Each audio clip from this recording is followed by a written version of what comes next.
Power, once a promise of order and stability, carries within it the seeds of its own destruction. History is littered with the remnants of empires that devoured themselves, kingdoms that rose with the clarity of purpose, only to fracture from within, leaders who wielded authority with ambition, but fell to paranoia, betrayal, or the relentless calculus of their own power. From the gilded halls of ancient dynasties to the shadowed corridors of modern states, when power turns on itself, the consequences are catastrophic and irreversible. This is the story of ambition, fear, and the intimate violence of politics against its own makers. Power begins as an instrument of unity, a force to consolidate order over chaos. It is rarely questioned in its infancy. It grows like a living organism, demanding loyalty and obedience. In the ancient world, rulers understood this. Authority was not merely a claim, but a performance. Every ceremony, every symbol, every ritual reinforced the fragile illusion of control.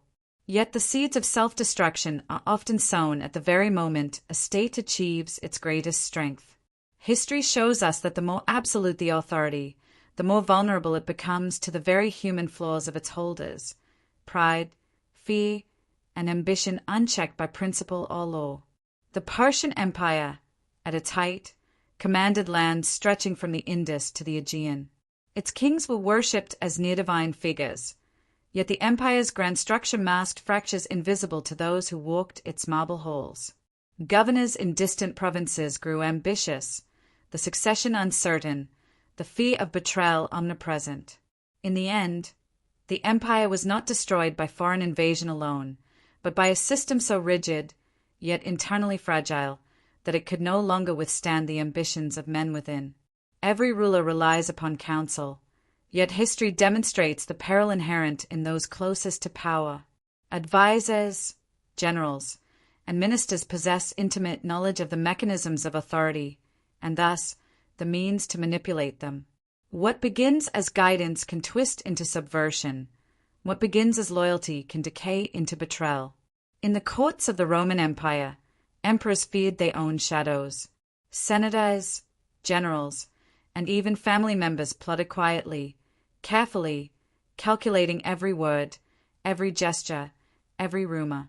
It was not the sword of the enemy that felled Rome's rulers, but the silent suffocation of paranoia. Power, when turned inward, becomes a weapon against itself. The assassination of Julius Caesar on the Ides of March, 44 BCE, was not merely an act of political violence. It was a culmination of fear, ambition, and the belief that the concentration of authority in one man threatened the very ideals of the Republic. Caesar's death, meant to restore balance, instead accelerated the collapse of the system and plunged Rome into civil war. Dynasties are particularly susceptible to internal decay. The mechanisms of inheritance, favoritism, and court intrigue create a landscape where family loyalty is often a pretense. Where once bloodlines promise stability, they become sources of suspicion.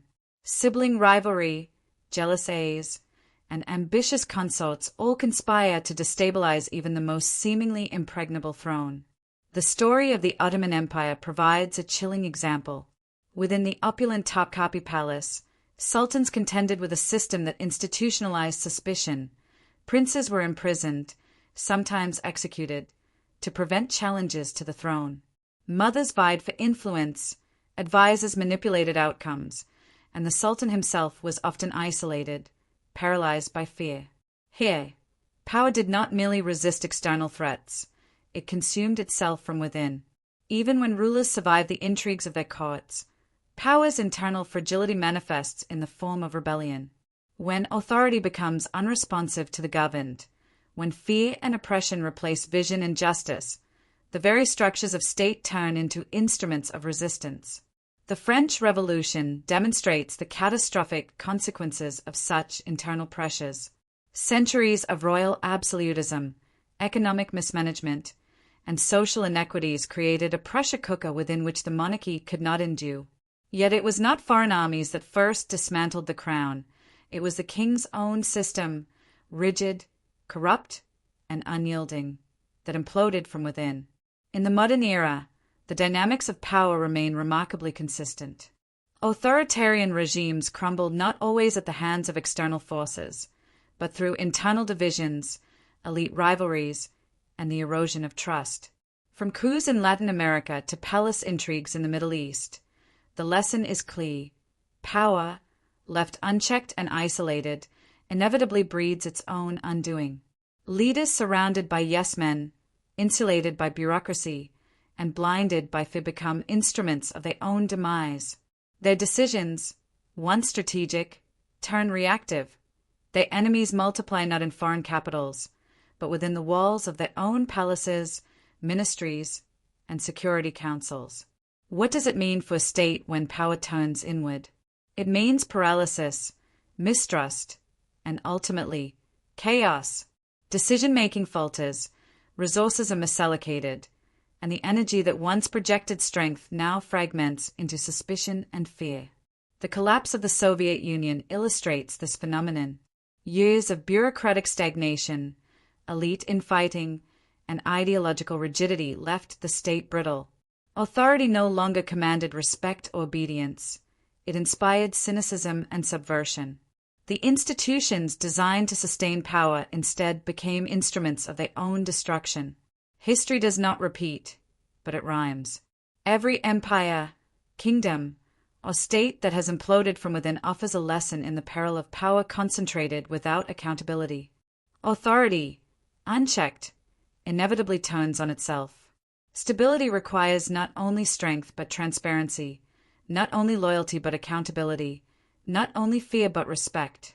When leaders ignore these principles, when ambition outweighs prudence, when paranoia supplants reason, the story is always the same. Power becomes the instrument of its own undoing. To understand history is to understand the intimate relationship between power and human nature. The rise and fall of states, the collapse of dynasties, the revolutions from within, they are all echoes of the same truth. When power turns on itself, nothing is spared. Empires fall, leaders die, and yet the lessons endure for those who watch, study, and listen. History is not merely a record of what has happened. It is a warning, a mirror, and a guide. And for those who hold authority today, the question remains, will power be a tool, or will it be the architect of its own destruction? Absolute authority, by its nature, isolates. The more power is concentrated in a single individual or small elite, the fewer the checks, the narrower the perspective, the more fragile the state. Leaders begin to govern not with the counsel of reason, but through fear and suspicion. In Ming China, the Hongwu Emperor sought to consolidate power by instituting rigid hierarchies and purging anyone perceived as a threat. Ministers were executed for minor errors, generals were called for imagined betrayals, and an entire bureaucracy became paralyzed by fear. While the emperor's rule initially strengthened the state, it planted the seeds of stagnation. Over generations, this system turned inward, weakening governance and leaving the empire vulnerable to rebellion and external invasion. The paradox is clear. The stronger the ruler, the more dangerous the ruler's inner circle becomes. Loyalty is never guaranteed. It is purchased through fear, intrigue, or ambition. And the closer one stands to the center of power, the more one understands the mechanisms that could destroy it. Court life, from the Persian palaces to the Versailles of Louis XIV, has always been a theater of intrigue. Advisors, family members, and military leaders all navigate a landscape of shifting alliances and silent rivalries. Louis XIV, the Sun King, meticulously structured his court to centralize power, drawing nobles into an intricate web of etiquette and obligation. Yet even as he projected control, beneath the polished surfaces simmered resentment and manipulation. Secret correspondences, clandestine meetings, and whispers in the hallways were weapons as lethal as any sword. Power, once concentrated and isolated, became both armor and prison. Across cultures and centuries, we see the same pattern. Those closest to power, entrusted with its execution, often understand best how to exploit it. The throne becomes a magnet for both loyalty and betrayal, and the line between ally and adversary blurs into shadow.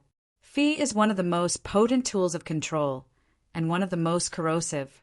It can unify a nation under a strong leader, yet it also erodes trust, creativity, and stability.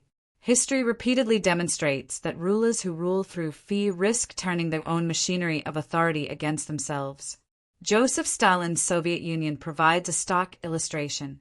Through purges, show trials, and constant surveillance, Stalin created a state of total obedience. But the very apparatus of control, designed to secure his power, became a source of instability.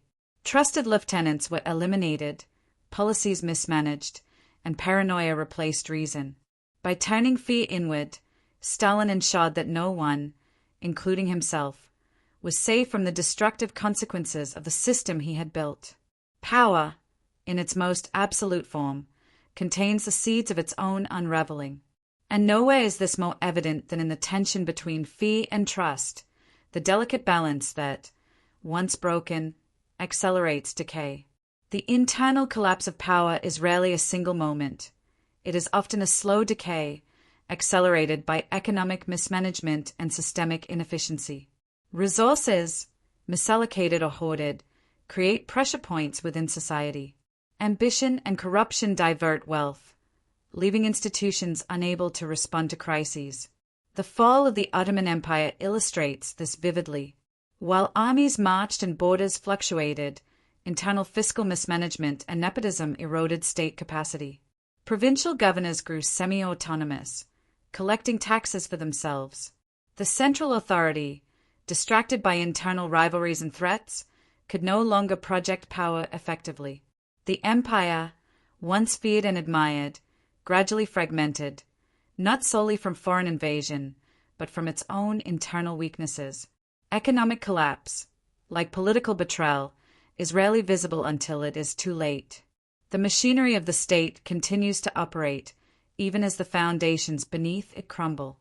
Military might, often the most visible measure of a state's power, can also be the instrument of its internal destruction. Armies, loyal to commanders rather than abstract ideals, can become agents of factionalism and civil strife. In the late Roman Republic, military leaders commanded personal loyalty from their legions. When generals like Julius Caesar marched upon Rome, the lines between defending the state and pursuing personal ambition blurred. The collapse of traditional authority, accelerated by military loyalty to individuals rather than institutions, shows how the very forces intended to defend a state can become the agents of its undoing. This dynamic is not confined to antiquity. Modern coups and internal military conflicts demonstrate the persistent danger of concentrated force without institutional checks. A military designed to defend can easily be turned inward, shaping political outcomes, destabilizing governments, and destroying the legitimacy of power itself. Institutions, designed to sustain governance, can crumble under the weight of internal decay. When authority becomes personal, charismatic, or isolated, institutions weaken, and their ability to mediate conflict or enforce law disappears. The collapse of Weimar Germany demonstrates this principle.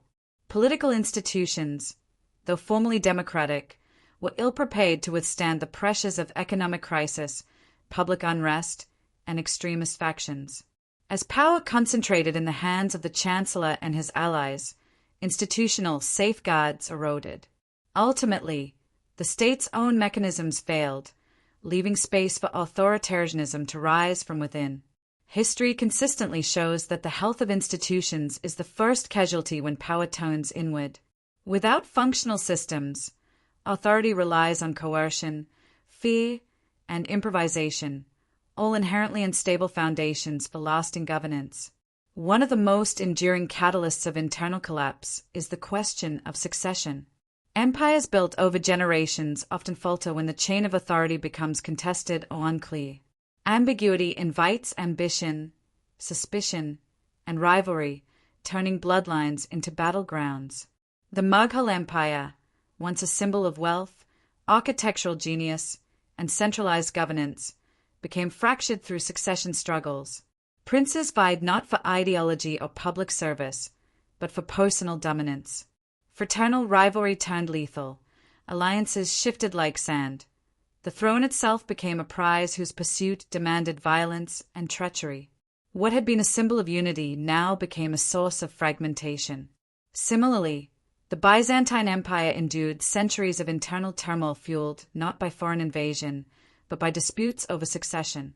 Emperors were overthrown by their own generals, by family members, by ambitious courtiers.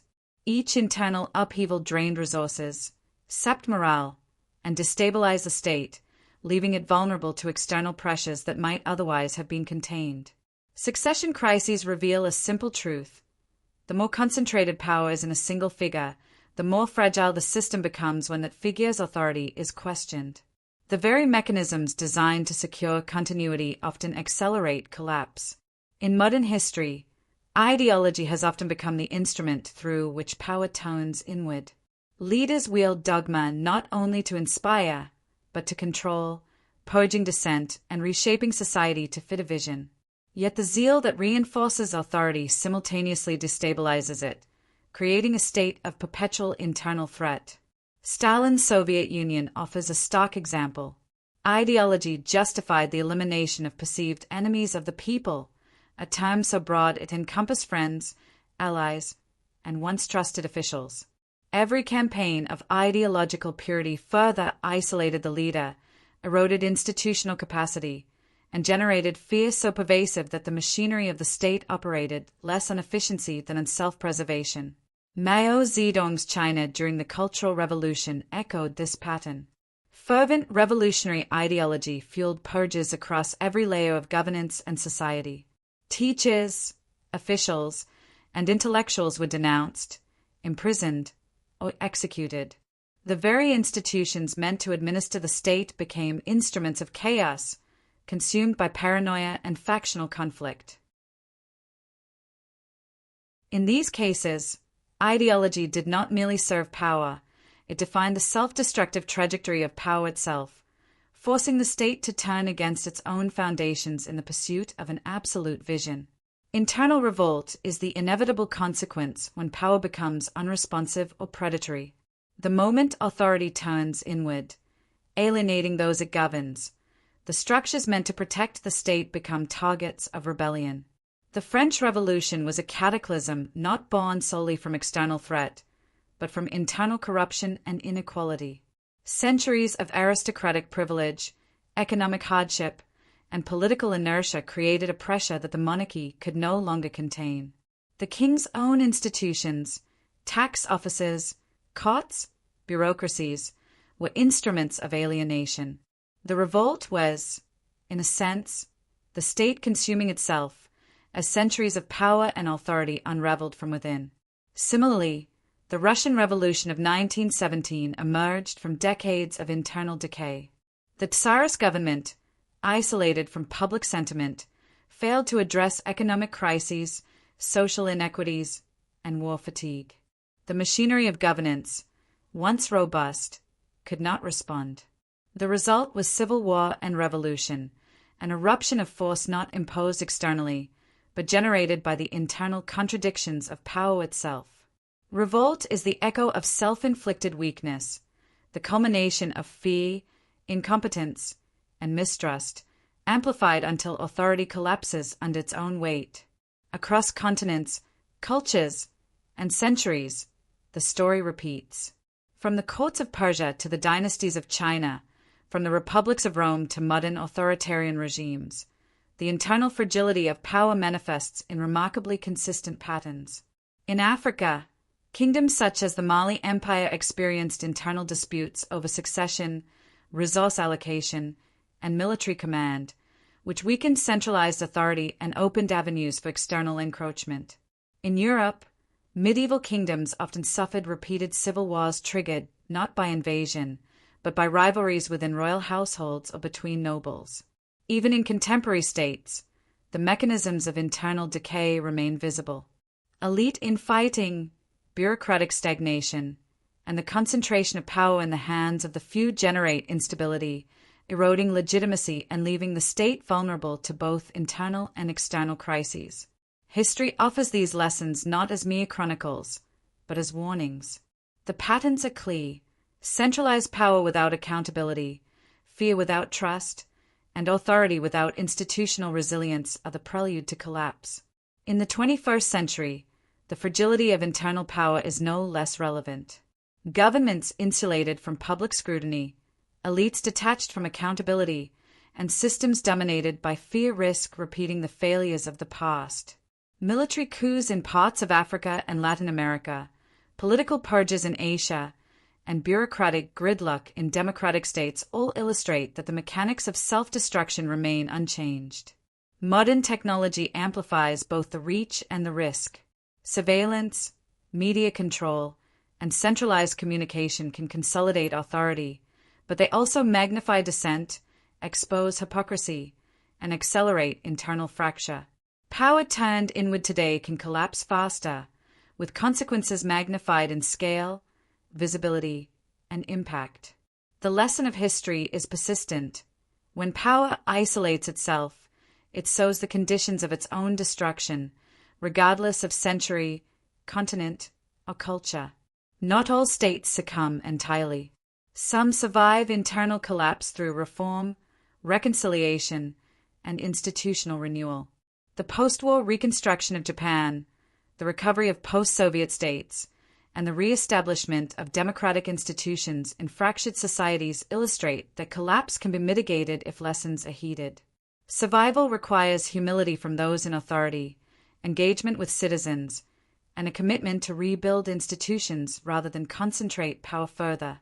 Where leaders learn from history, the cycle of self-destruction can be broken, though never entirely erased.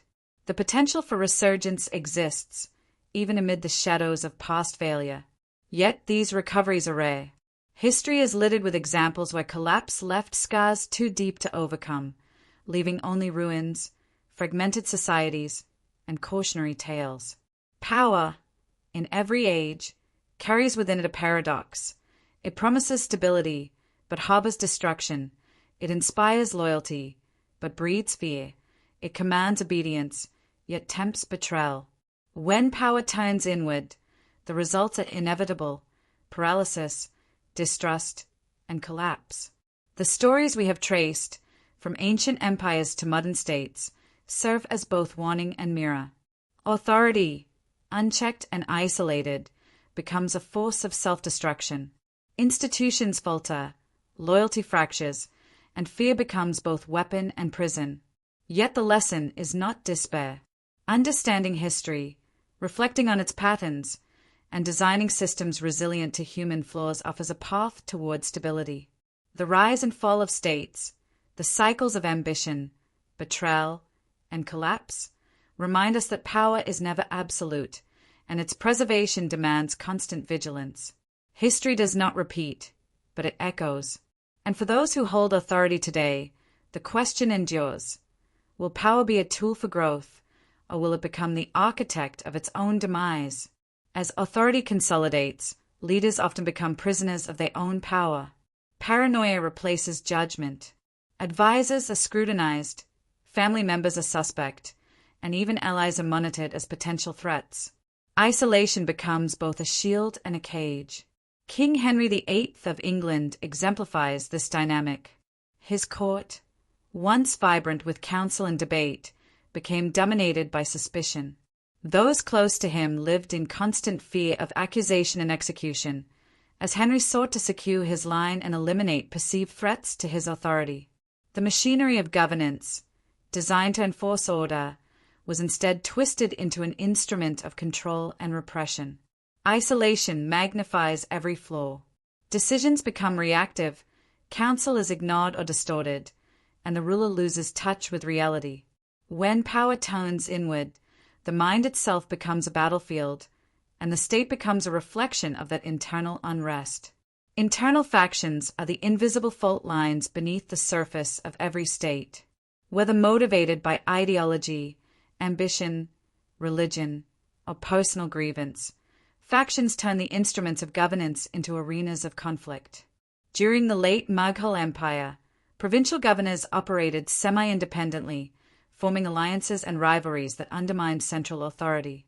These factions weakened imperial control, making it impossible to enforce policy uniformly.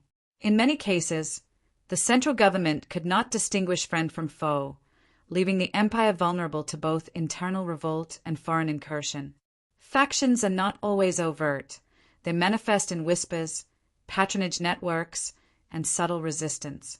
When a ruler attempts to suppress them, the effort often deepens resentment and strengthens the very networks they fear. Internal fragmentation is a slow, silent killer of authority, less dramatic than war, but ultimately no less destructive. Corruption is the lifeblood of internal decay. When leaders and elites divert resources for personal gain, trust erodes. Institutions designed to serve the public become tools for enrichment and exploitation. The decline of the Roman Empire provides a stark illustration.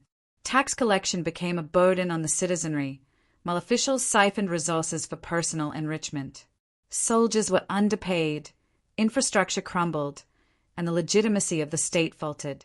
The state had the trappings of power, yet lacked the functional authority to govern effectively. Legitimacy, once lost, is difficult to regain. Citizens may comply, but compliance is no longer voluntary. It is coerced. And coercion, while maintaining order temporarily, intensifies resentment, making collapse a matter of when rather than if. The psychological burden of power is rarely acknowledged in historical accounts, yet it is a decisive factor in self-destruction. Leaders alone in their palaces often wrestle with anxiety, paranoia, and the constant pressure of decision-making that affects millions. The court of Louis XVI of France was not merely a political arena, it was a crucible of fear. The king faced the impossible task of reconciling tradition with reform, public expectation with elite demands. His inability to act decisively was magnified by isolation and the constant pressure of surveillance and intrigue. In this environment, mistakes are inevitable, and errors are magnified into crises. Power, when concentrated and unchallenged, becomes a psychological trap. Leaders are haunted not just by external enemies, but by the internal machinery of their own ambition, fear, and suspicion.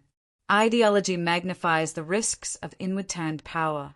It offers justification for oppression, creating a moral framework that sanctions internal purges.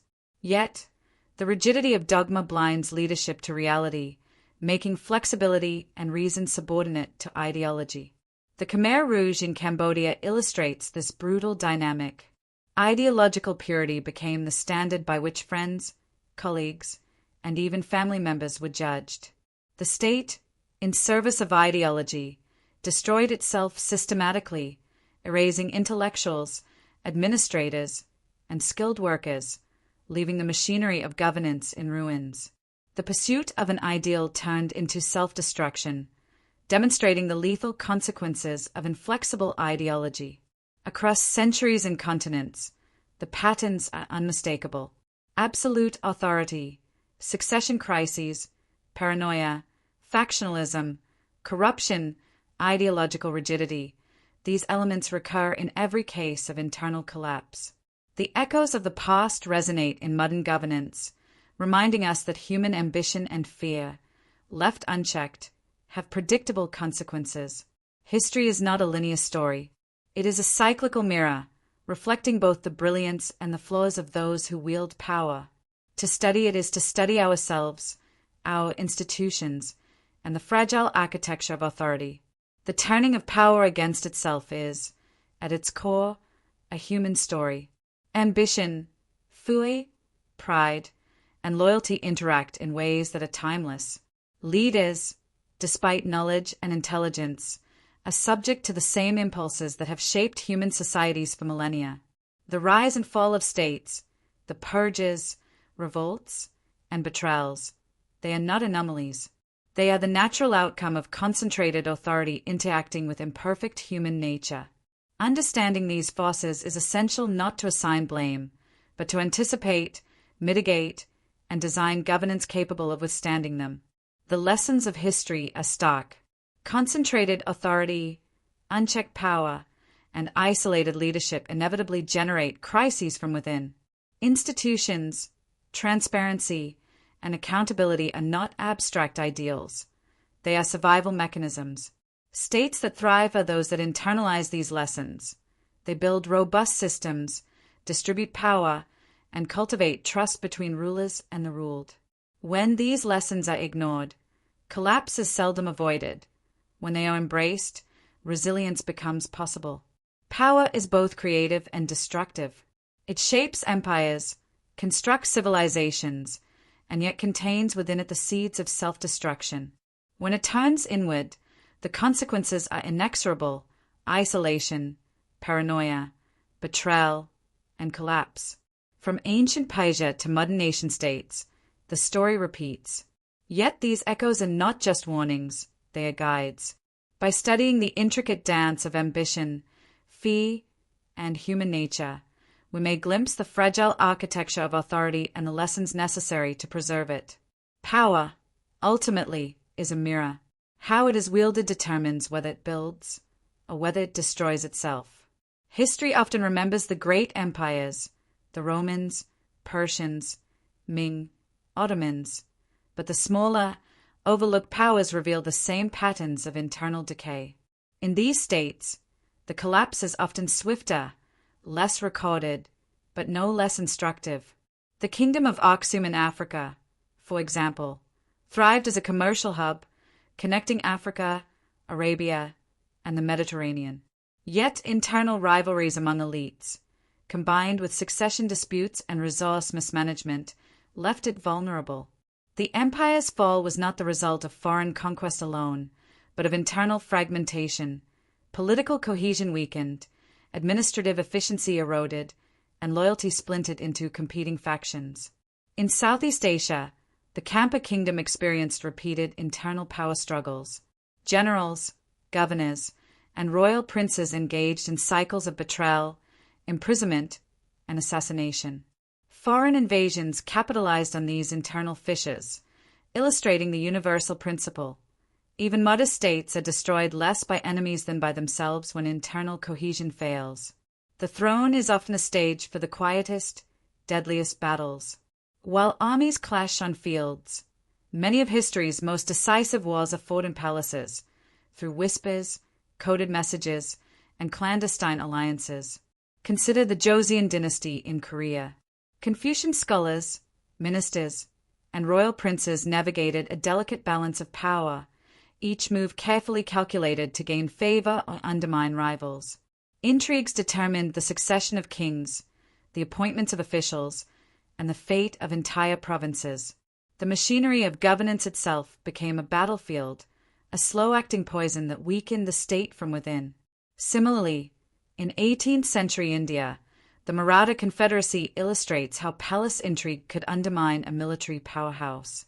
Factional disputes among regional leaders destabilized coordinated strategy, leaving the Confederacy vulnerable to both internal rebellion and external pressure from the Mughals and later the British. Civil war is the ultimate symptom of power turned inward. When governance fails to resolve internal contradictions peacefully, citizens, armies, and elites take matters into their own hands. The War of the Roses in England exemplifies the destructive potential of dynastic conflict. Over decades, noble factions waged intermittent battles for the crown, assassinating rivals, forging temporary alliances, and devastating the country's resources. England's nobility, once a stabilizing force, became a source of repeated collapse, illustrating that even small internal disputes can escalate into protracted crises when power is concentrated and contested. Across the world, internal wars in China during the late Ming period and in the fractured states of Renaissance Italy demonstrate similar dynamics. Fragmented authority, combined with ambitious factions, ensures that civil war is less a choice than an inevitability once internal trust breaks down. Though separated by geography, culture, and ideology, the patterns of internal collapse are strikingly similar. Power, when isolated, breeds fear. Authority, when unchecked, invites factionalism. Leadership, when inflexible, fosters rebellion. The Byzantine Empire, Mughal India, and the Kingdom of Congo all succumbed, in part, to the same internal dynamics: elite rivalries, succession crises, administrative corruption, and over-reliance on personal loyalty rather than institutions. Even in modern democracies, political gridlock and elite factionalism reveal echoes of these patterns, though expressed in less violent, more bureaucratic forms. These cross-cultural parallels demonstrate a universal truth. The internal dynamics of power, not merely external pressures, determine the durability of a state. Where trust, transparency, and institutional resilience absent, collapse becomes inevitable. When power turns inward, it is not just rulers who suffer. Ordinary citizens bear the brunt of collapse. Famine, warfare, disease, and displacement follow the failure of internal governance. The fall of the Song dynasty in China, for example, was precipitated by both internal corruption and external invasion, but the suffering of the population was magnified by bureaucratic paralysis and mismanagement. In Europe, the 30 Years' War, while influenced by religion and politics, was amplified by internal fractures within states, leaving millions dead and entire regions economically devastated. These tragedies remind us that the consequences of inward-turned power are rarely contained within palaces or elite circles. Collapse cascades downward, affecting the lives of those with the least control over the forces that shape their destiny. The study of states that devoured themselves reveals not only the mechanics of collapse, but the enduring truths of human governance. Ambition unchecked, paranoia unmitigated, institutions weakened, and ideology absolutized. These forces, interacting over time, create patterns that repeat across history and geography. Yet history is not merely a record of failure. It offers guidance for the present and future. Societies that survive internal crises do so by embracing accountability, distributing power, and cultivating trust between rulers and the governed. Transparency, institutional strength, and responsiveness become the safeguards against the destructive tendencies that lie at the heart of concentrated authority. Ultimately, the story of power turning on itself is a mirror. It reflects our own potential for ambition and error, for creativity and destruction. It asks a question that resonates in every era. Will we learn from history, or will we repeat its most tragic mistakes? Not all states fall in thunder and flame. Some crumble silently, eroded by internal mismanagement, factionalism, and slow decay. City-states often possess concentrated power but lack resilience. When internal trust fails, the state simply disintegrates. In ancient Greece, the fate of Corinth and Thebes illustrates this phenomenon. Wealthy, strategically located, and militarily capable, they were undone by internal rivalries, political coups, and short-sighted leadership decisions. Their collapse was not instantaneous. It was a slow unraveling, invisible to distant observers, until foreign powers could step in and finish what internal divisions had begun. Elites, tasked with governance, are often the first to turn against a ruler. Their knowledge of the system grants them the power to manipulate or overthrow it. When loyalty is enforced through fear rather than respect, the same individuals charged with sustaining authority become its undoing. The fall of the Ming dynasty is a cautionary tale. Corrupt officials, ambitious generals, and disillusioned bureaucrats undermined the central government. Rebellions, sparked by both popular discontent and elite betrayal, overwhelmed the state. By the time foreign forces arrived, the collapse had already been orchestrated from within, a slow-motion implosion of authority. Ideology can unify, but it can also turn inward as a weapon. Leaders often use dogma to justify purges, repression, or radical social change, believing the state will emerge stronger. Yet history shows the reverse.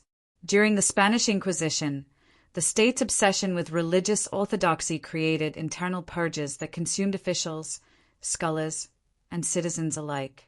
Authority, instead of preserving unity, became a mechanism of fear and destruction. Similarly, during the Cultural Revolution in China, ideological fervor isolated leaders from reality, destroyed institutions, and targeted loyal citizens as enemies, revealing the lethal consequences of ideology turned inward. Modern states, despite advanced institutions, and not immune. Internal fractures, elite infighting, and bureaucratic inefficiency continue to shape outcomes. While technology allows for surveillance and control, it also exposes vulnerabilities faster than in the past. In contemporary Latin America, coups often arise not from foreign intervention, but from internal elite divisions and institutional failure. In Asia, purges in authoritarian regimes echo the historical pattern of inward-turning power. The lessons of history remain relevant. Isolation, unchecked authority, and fear of dissent continue to erode state stability, even in the modern era. Advisors wield power quietly but decisively. They can guide, mislead, or manipulate rulers, and history is full of examples where trusted ministers shaped the fate of states. In Tudor England, Thomas Cromwell's counsel to Henry VIII reshaped not just the monarchy but the entire state apparatus. Yet the same centralization of authority that empowered him also made him expendable, culminating in his execution. The lesson is timeless.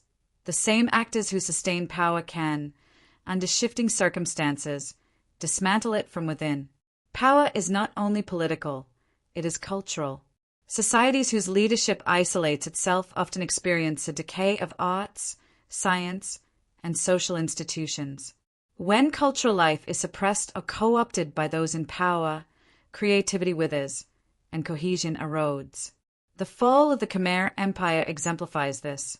Once a civilization of extraordinary architecture, knowledge, and irrigation engineering, internal political instability and purges eroded the institutions sustaining culture. By the time external pressures arrived, the empire had already hollowed itself out from within. Dynasties are particularly prone to self-destruction. When the rules of succession are ambiguous, or when ambition outweighs tradition, civil wars erupt. The Ottoman practice of fratricide, while intended to preserve stability, illustrates the danger of concentrating succession decisions in the hands of one ruler. Princes eliminated their brothers to secure the throne, weakening both family bonds and state cohesion. The same dynamic played out in Renaissance Italian principalities, where sibling rivalry, court intrigue, and opportunistic elites destabilized the state repeatedly. Economic mismanagement accelerates internal collapse. When resources are hoarded by elites or diverted for personal gain, public discontent rises, and institutions falter. The fall of the Byzantine Empire is a striking example. Tax farming enriched the elite while impoverishing the populace, leaving the state unable to fund defenses. External invasions were devastating, but the groundwork had been laid internally, institutions weakened, trust lost, and loyalty fractured. Economic mismanagement, subtle and gradual, often precedes visible collapse. Not all internal crises end in collapse. States that endure often share common strategies, distributing authority, maintaining institutional integrity, and fostering accountability. Resilient societies recognize that concentrated power is a double-edged sword, capable of building or destroying, depending on how it is exercised. Post-World War II Japan, post-Soviet Estonia, and other recovering nations illustrate that learning from history is essential.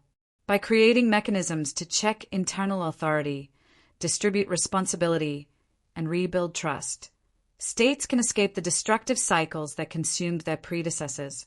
History, in all its complexity, is ultimately a study of human behavior, ambition, and error. Power turns inward, societies fragment, and leaders become prisoners of their own authority. But in studying these failures, we find the path to understanding, mitigation, and resilience. The rise and fall of empires, the purges, civil wars, and revolts. They are more than chronicles. They are mirrors reflecting the vulnerabilities inherent in authority itself. For those who hold power today, the lesson is clear.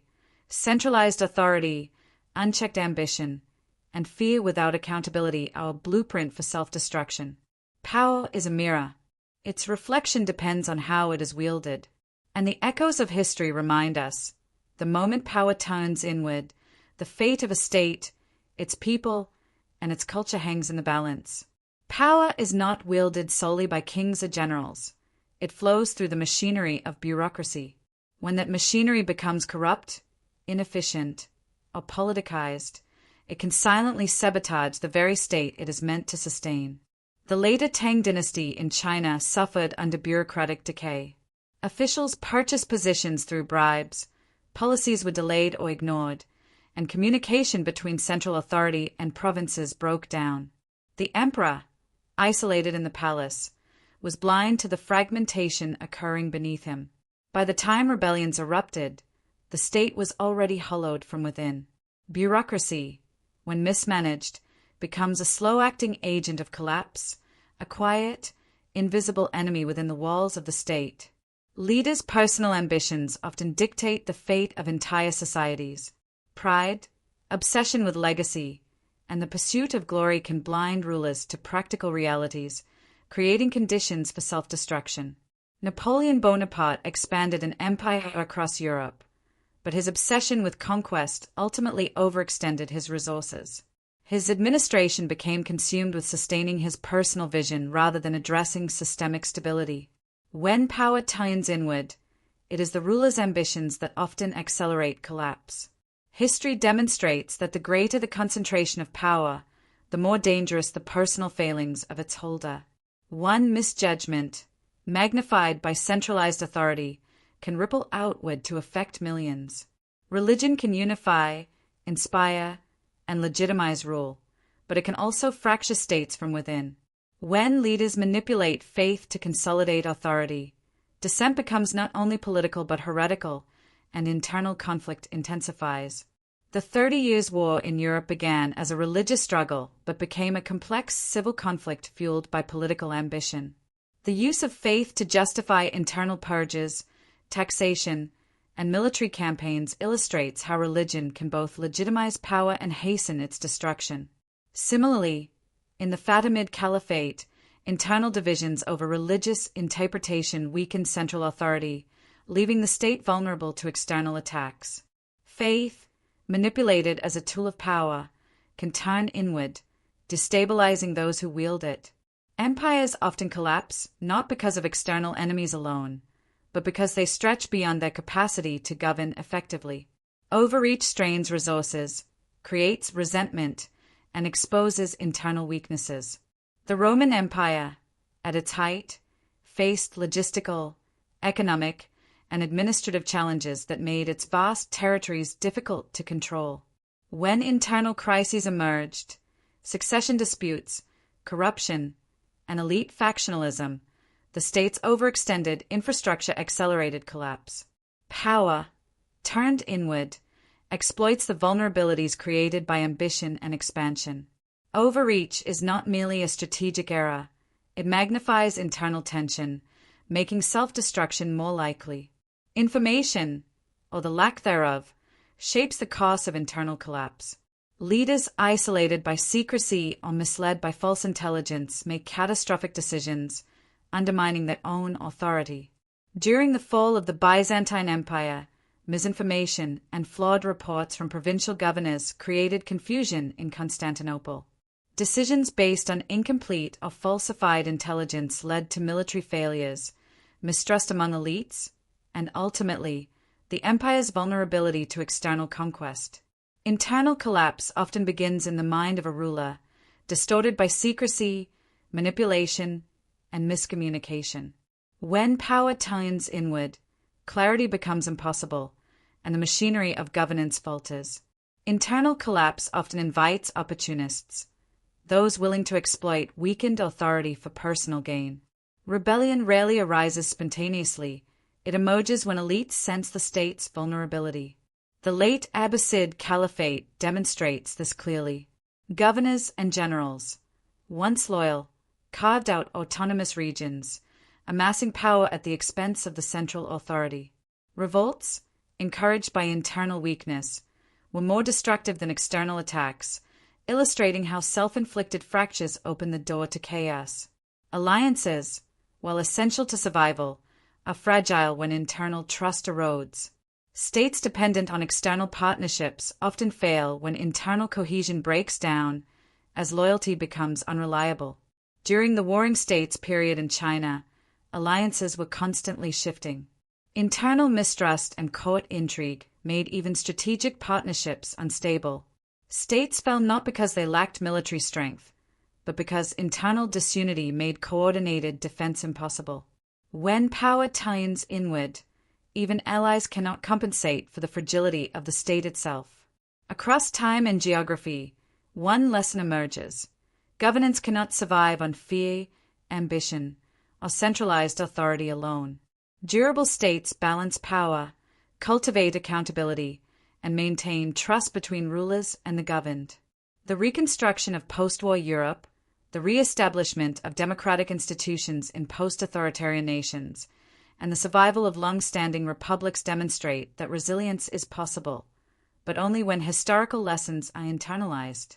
The failure to heed these lessons, repeated across centuries, underscores the human tendency to forget history at our peril. Ultimately, the turning of power inward is a reflection of human nature.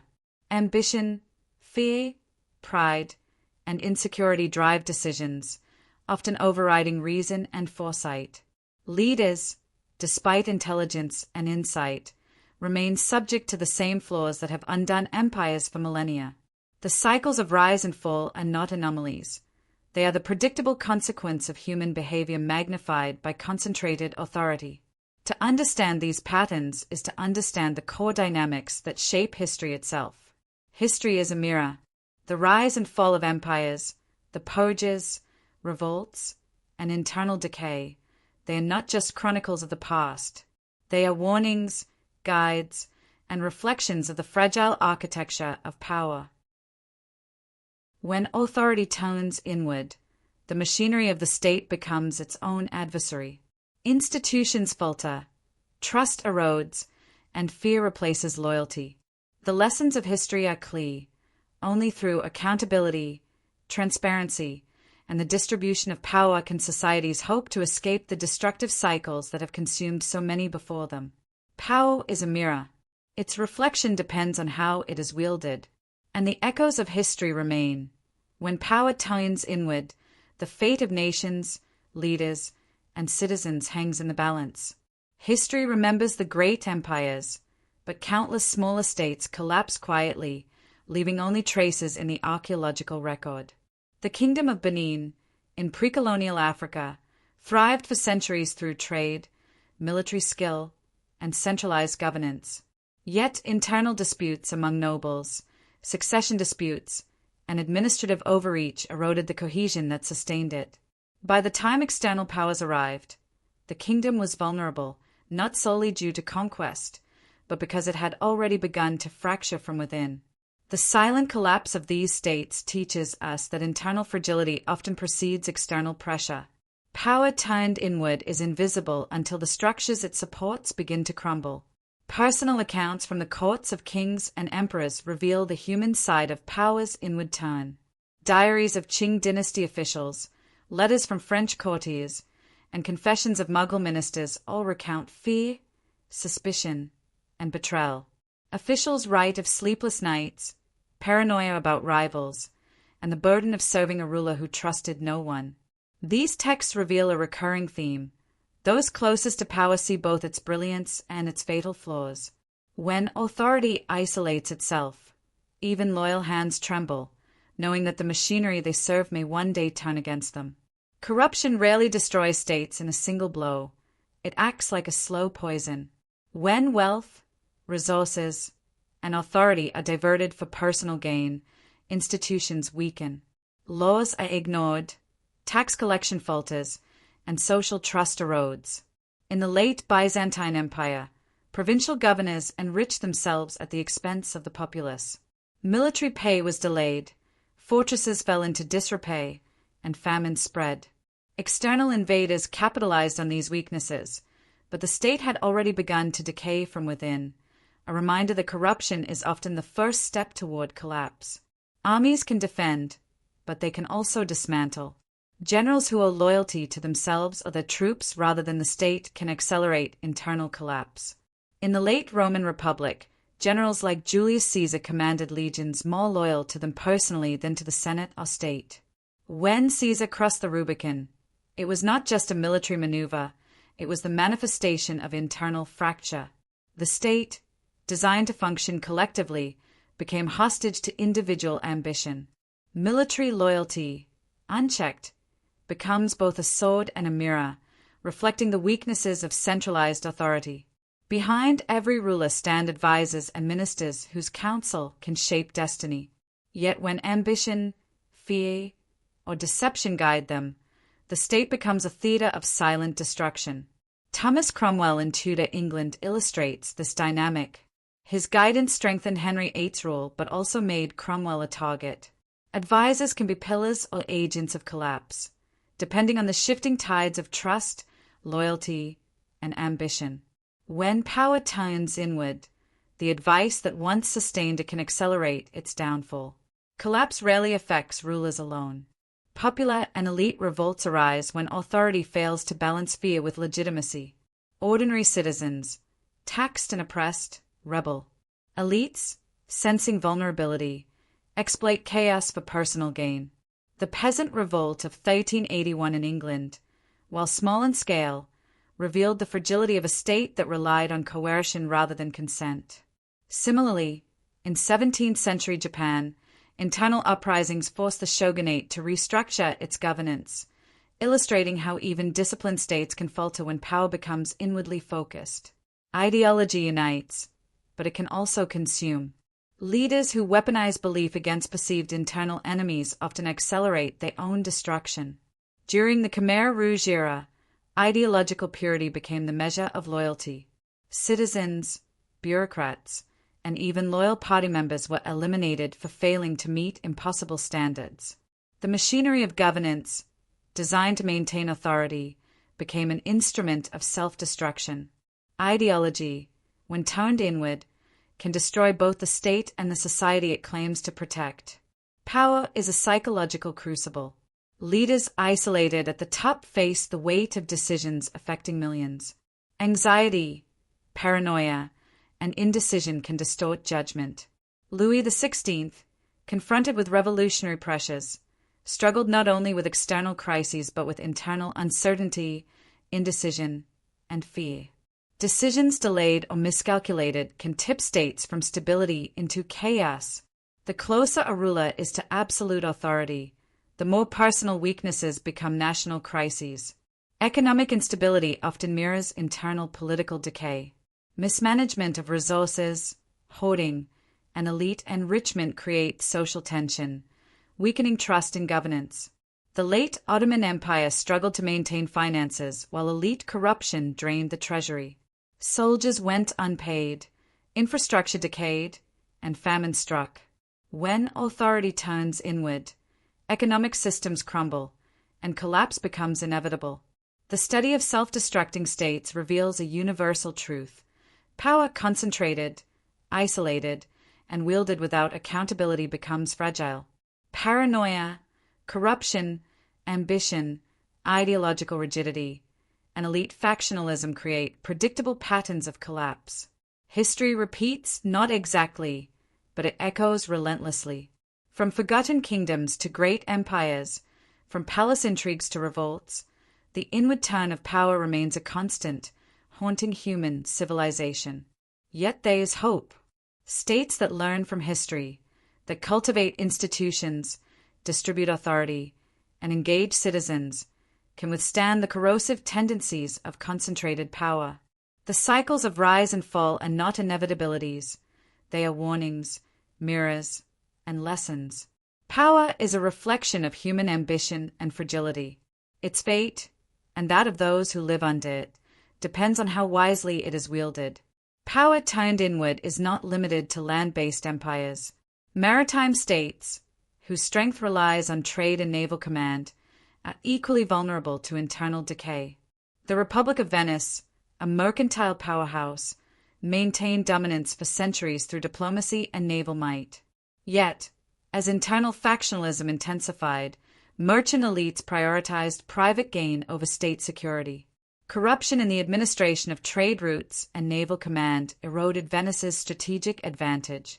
By the time foreign powers encroached, the Republic was weakened from within, illustrating that even the mightiest trading states can collapse under internal pressures. Confederations and federations often appear strong through their collective size, but internal divisions can be fatal. Loyalty is diffuse, and coordination is fragile. The Iroquois Confederacy, while a sophisticated system of governance, faced internal tensions that undermined its unity in the 18th century. External pressures from European colonial powers exploited these divisions, yet the seeds of fragmentation had already been sown internally, between factions, leaders, and regions. When power turns inward, unity becomes illusionary. Internal collapse is often preceded by mismanagement that breeds revolt. Heavy taxation, arbitrary rule, and elite indifference create fertile ground for rebellion. The Taiping Rebellion in 19th century China was catastrophic. While external factors played a role, decades of bureaucratic corruption, famine mismanagement, and elite self-interest fueled popular uprising. When internal governance fails its people, revolt becomes not only inevitable but unstoppable, leaving devastation in its wake. Dynasties often prioritize legacy over governance. Extravagant construction projects, grand displays of power, and the pursuit of personal immortality can drain the state's resources. The later pharaohs of Egypt exemplify this pattern. Monumental building projects, while immortalizing the rulers' names, depleted labor, wealth, and resources. Meanwhile, administrative structures weakened, leaving the state susceptible to internal corruption and external invasion. Power turned inward is a drain not only on loyalty but on the very resources that sustain life. Intelligence can protect, but it can also destroy. Misinformation, double agents, and secrecy distort decisions and amplify internal fragility. During the fall of the Byzantine Empire, court intrigue and espionage were decisive. Provincial governors reported selectively, generals withheld critical information, and rumors manipulated the emperor's decisions.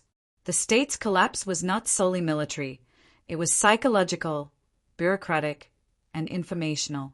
Internal betrayal often precedes external conquest, turning power inward with lethal effect. Empires, in their ambition, often outgrow their capacity to govern. Overextension stresses administrative structures and exposes internal vulnerabilities. The Inca Empire, despite impressive administrative sophistication, faced this challenge. Vast distances and difficult terrain complicated communication and resource distribution. Succession crises, combined with this strain, weakened the state from within. When Spanish conquistadors arrived, internal fractures and overstretched administration accelerated the empire's fall. Power, unbalanced and concentrated, is vulnerable to the pressures it cannot contain. Paranoia often guides rulers who feel threatened by internal enemies. Yet paranoia itself becomes a destructive force. Ivan the Terrible's Russia illustrates this vividly.